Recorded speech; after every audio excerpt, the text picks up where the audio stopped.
අයිබෝවන් අපයාලෝ හැම දිනටම මං අද ඔයගොල්ලන්ට ගෙනාවේ රසම රස කාමරංකච්ඡාන සකසා ගන්න හැටි.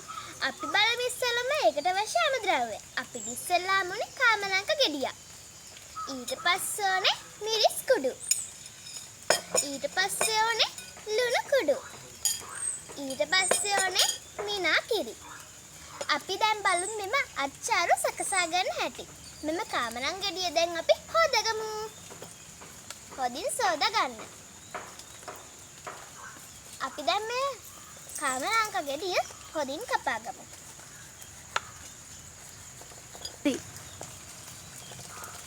ඔයගොල්ලන්ට පුළුවන් මේ චූටි කැබලි වලටත් කපා ගන්න. මම මේ අවස්ථාවේදී කපා ගන්නේ මෙම කෑලි ලොකුවට.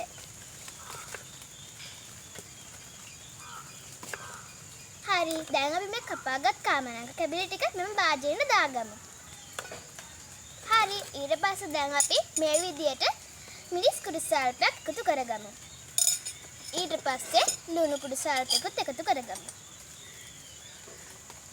ඊට පස්සේ විනාගිරි සල්පයකුත් එකතු කරගමු.